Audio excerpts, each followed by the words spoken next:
Imagine you've just been in an accident.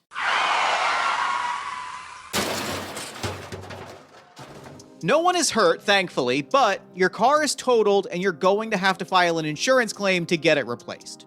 Picture what that process looks like, right? You're home, you're safe, you're scared, you're exhausted, but you still gotta call your insurance company, so you dial them up, you get a machine, you're put in a queue, and you wait. Eventually you get an operator, you give them your account information, you tell them what's happened, they transfer you to claims, there you get another machine and you continue to wait. Then, eventually, you get a claims rep and they ask you to give them the exact same information that you just gave the operator. You hand it over, you email them the photos you took, you send them the police report, they tell you they'll get back to you, and then, sure enough, you continue to wait. And somehow that was the fastest part of the process. Because then you gotta figure out if you're gonna get a rental car. Then you gotta figure out what your current car is worth. Then comes the fault assessment, the repair process, buying a new car, and then on top of all of that, the kids still have to go to school, you still have to go to work, and life goes on in spite of the claims process. Look, according to a J.D. Power survey in 2021, the average insurance claim took over 2 weeks to resolve, and that has a major impact on how customers relate to their insurance providers. 87% of customers said that the claims process was a direct influence on their decision to stay with their current insurer. And honestly, that's a problem for larger providers who, for a long time, have competed solely on price, but who are now up against a wave of smaller providers and insurtechs and forced to really compete on the grounds of who can provide the best customer experience.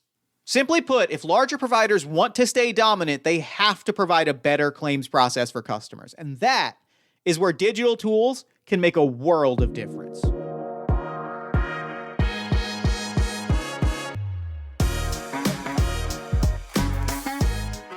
This is Transformation at Work, a podcast about real stories of business transformation and Salesforce success, without all the jargon attached. The show is brought to you by Jarrett, a summit-level Salesforce consulting and implementation partner and solutions provider, and I am Jeff Stormer, your host as always.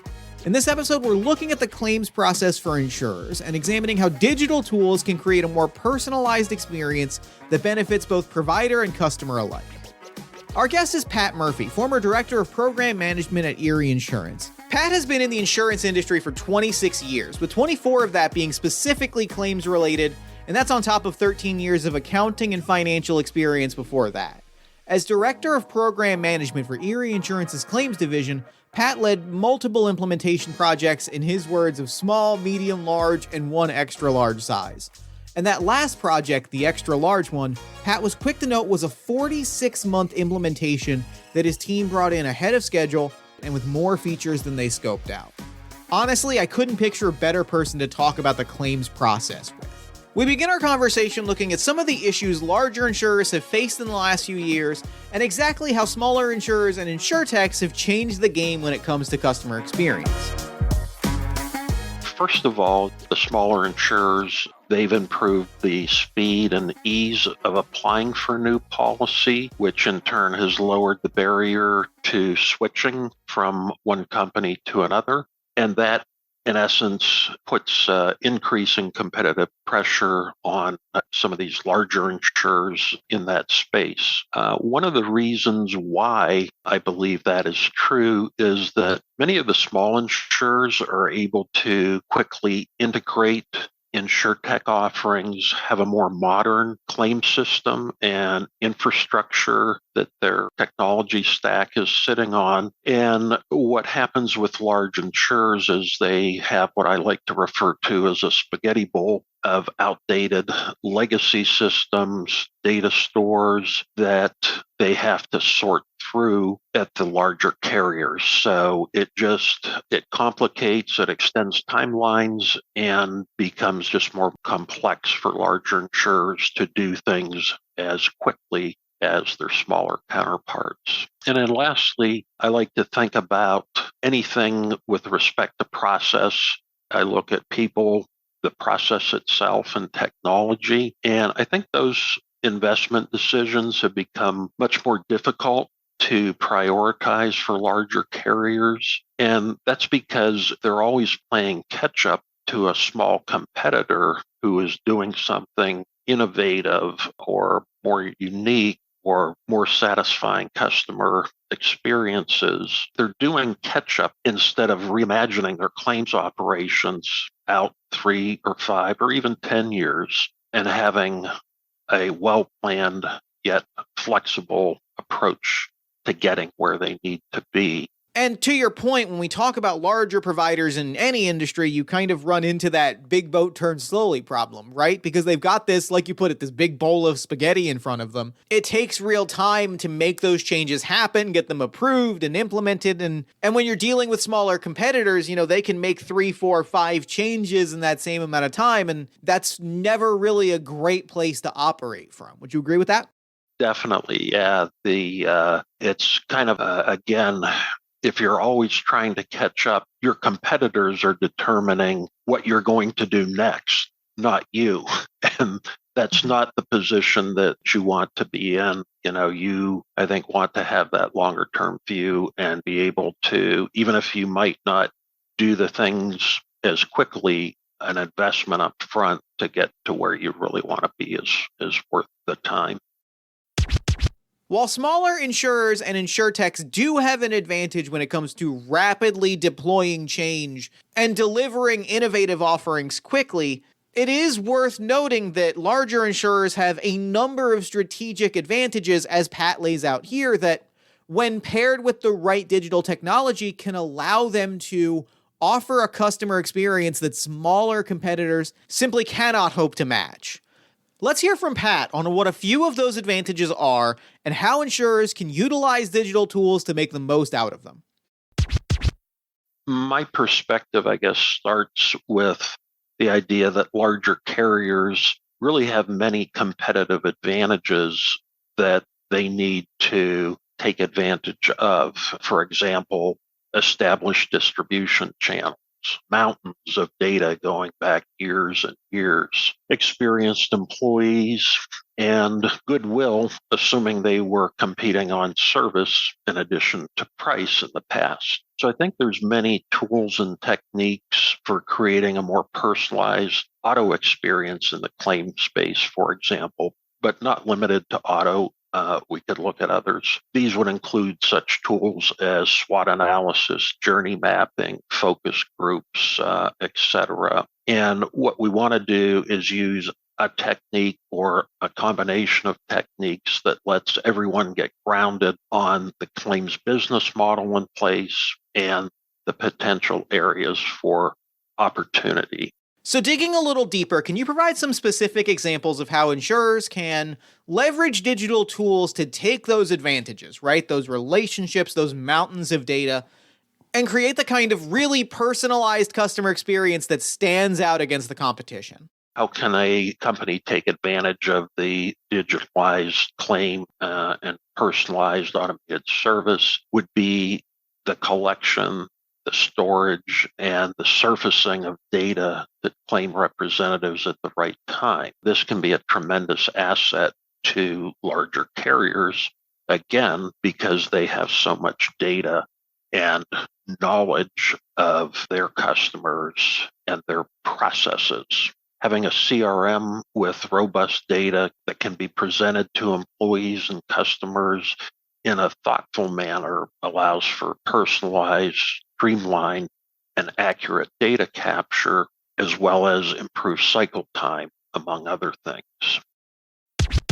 And the end result isn't just better for the provider who can now compete on experience in a way that maybe they couldn't before. It's also, to put it bluntly, much better for the customer, which, as we said at the top of the episode, if you are filing an insurance claim, you're in a stressful situation, and that one human touch, that can make all the difference in the world. Let's throw it over to Pat for his thoughts. Having a CRM system allows for the claim representative to maintain the human touch throughout their interactions by personalizing their communication. This might include something, for example, as checking in on a pet that was injured in an accident and knowing the pet's name. So that's something that would, I think, resonate, could be, easily surfaced and really shows the customer, we know who you are and what you care about. And, at the end of the day, it's trust and empathy that are the building blocks for a successful customer employee relationship. So anything that furthers that goal through personalization would be very beneficial. Second thought there is that there are key claim attributes that are gathered at first notice of loss that can then be used to predict information that the claim representative needs to understand, maybe what are key questions that the customers will likely have, and serving up that right information at the right time and in the appropriate format is key to preventing disputes about what was said or what was promised. So digitized data and predictive analytics can really team together to put some, I don't know that I'd call it artificial intelligence, but put together some predictable scenarios and typical things that could happen and could have the claims rep positioned for success there. And then lastly, the simple process of presenting notes, concerns, follow-up items means that customers do not have to repeat themselves when interacting with different employees, since there truly is a single source of truth that all employees can see, regardless of their role in the claim. This is definitely one of my pet peeves. Companies that ask for information and ask you to repeat it. You've explained something to one employee and you have to get transferred. Just a terrible customer experience. And then you get back on the call and they transfer you again, and then it's the same 4 questions, and it's just like, how many times do I got to go through this? Yeah. So you can probably imagine how refreshing it would be as a customer to have an employee know the likely questions you're going to ask, have all the information to answer that question, kind of first call resolution, and have everything at the claim rep fingertips. This type of interaction displays both calmness and competence on the part of the insurer and the employee. And ultimately, those are traits that, again, customers are looking for in a typically stressful situation like claim. One of my favorite sayings, uncertainty is the enemy of every claims organization. So if you can imagine if customers were never in doubt what they needed to do, what the carrier is doing, both now and in the future, when they might expect tasks to be completed, and if they have any questions, where do I go to get an answer and not get stuck in a IVR or some other endless loop in the system? I think what customers are looking for is some certainty about who's doing what, and you really have to be able to manage the customer expectations, or else they're going to fill in the blanks with whatever they think should be done next. And it's not just what you talk about that impacts customer experience. As Pat breaks down here, a customer being able to dictate where their conversations with their insurance provider are happening can have a huge impact on that humanized experience and on building that personal relationship, especially when you're dealing with something as sensitive and as high pressure as an insurance claim. Let's throw it over to Pat.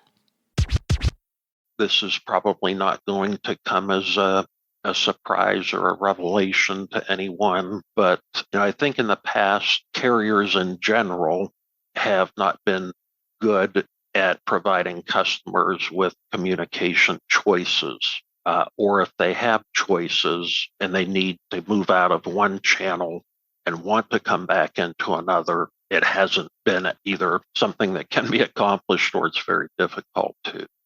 So customer choices, really getting to, so what's the method? Is it a phone call? Is it a text? Is it a chat? Is it a video call? How do they want to be communicated?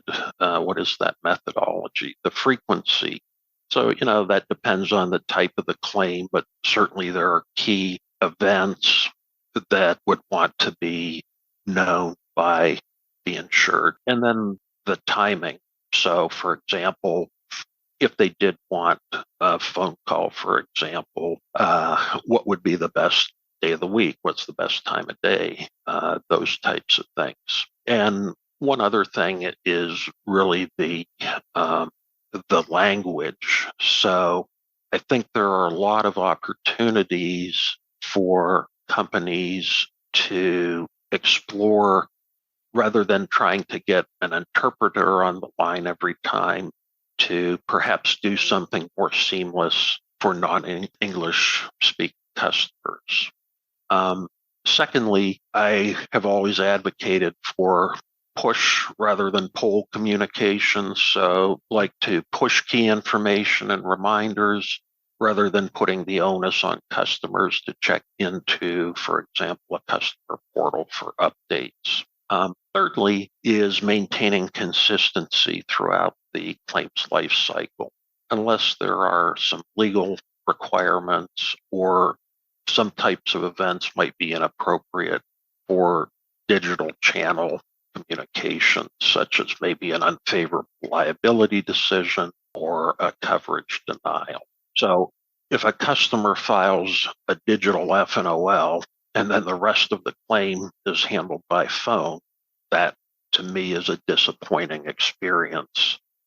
So you have to have kind of that full life cycle in each of those channels.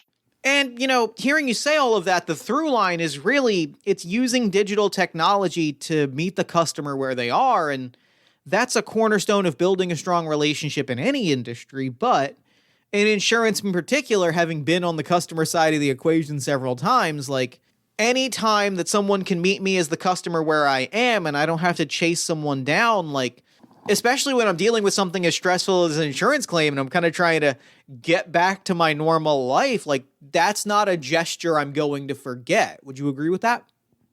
I would definitely agree. I think you're spot on with that. And if we simply put ourselves in the shoes of a customer with a claim, would find it hard to believe that there's no one that would want to be treated any differently than that.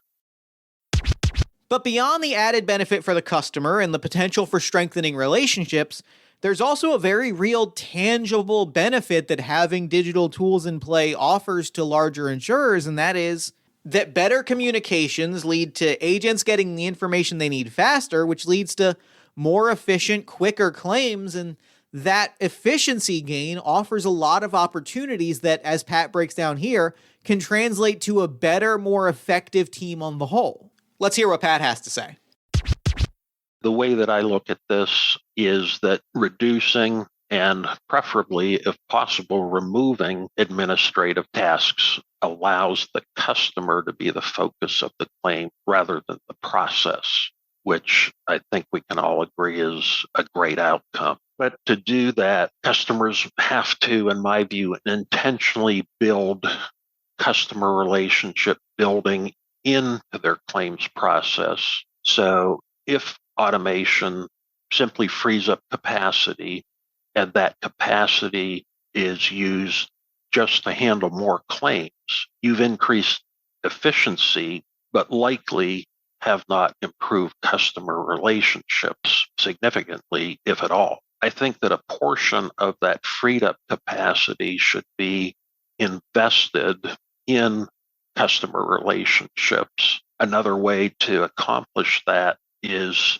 to utilize some of the freed up capacity in employee training. So again, by investing in employee training, you can instill additional competence and empathy in claims representatives, so more of the soft skills, but I'm sure there are also some hard skills that can be learned and improved upon by everyone, including having kind of periodic audits or, seeing their claims in action where they can move. So to me, it's not just taking costs out of the system. It's really, are you fanatical enough about customer service to say, well, we're going to take some of that savings and invest it back into building employee competencies and in building customer relationships. And one last thing I would just say, we talked really about the carriers and the customers.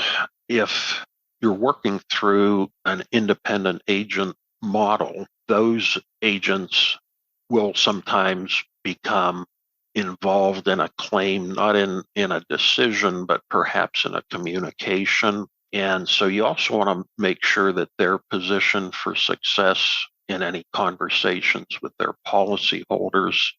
So you want to also think about providing them with proactive notifications as well.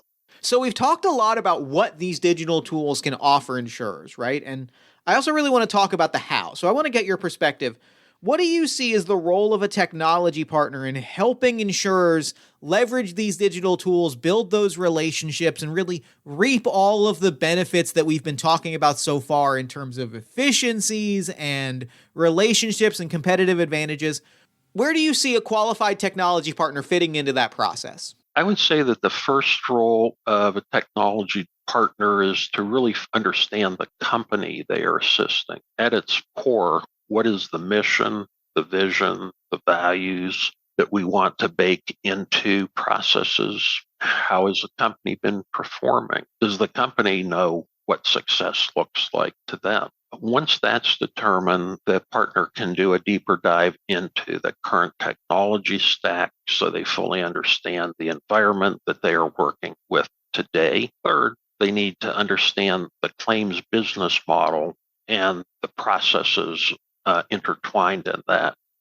They also need to understand, as we talked about, the go-forward strategy. Once they have that information, at that point, then they're in a position to partner with the carrier to build a comprehensive set of artifacts that can be used to guide the automated customer experience going forward, and then address the people, process, and technology considerations as they move forward toward execution. That point about defining what success looks like for your organization is a really great one and a really crucial step in the process, right? And I feel like it's a step that is very easy to overlook, especially if you're a larger organization and you've kind of already been running for a long time. You kind of already know what you're doing. I feel like it could be very easy to overlook that step and say, well, we know what success looks like. And it's probably really easy to lose sight of that continuous sense of evaluation as the deployment goes on. And I think that's probably where a technology partner becomes a really vital step in the process, right? Can you talk a little bit more about that? Would you agree with that? I think that's true. And I think that there are probably some insurers that don't view their claim process as a differentiator. They're competing maybe strictly on price. But for the vast majority, and I think for those who understand that long-term viability is really, it's a service play. It's a value, both price and service, and not just an either or. It's kind of got to be both. Filing an insurance claim, whether we're talking about car insurance, life insurance, homeowners, renters, whatever, it's an unbelievably stressful process. It just is. And a big part of that is because, well, if you're filing a claim, that means something stressful has happened. And for a long time, insurance claims being, well, what we think of when we think of filing an insurance claim, that meant you were largely on your own. And larger providers could maybe count on the price being good enough or that experience not being better anywhere else as an incentive not to change that process. But that's not the case anymore, nor should it be. With the right digital tools, insurers have the opportunity to take a stressful moment for the customer and make it a little less so, while still getting the information they need to do their job to the best of their ability. And honestly, can you think of a better outcome than that? This has been Transformation at Work. Thank you so much for listening, and thank you to Pat Murphy for an incredibly insightful conversation. Transformation at Work is, as always, produced by Jarrett in collaboration with Salesforce. I am Jeff Stormer, your host and producer. If you enjoyed the show, consider leaving us a 5-star review on iTunes or Spotify, or heading to jarrett.com to sign up for email updates when we release new episodes. Until next time, thank you again for listening, and we hope to see you again soon.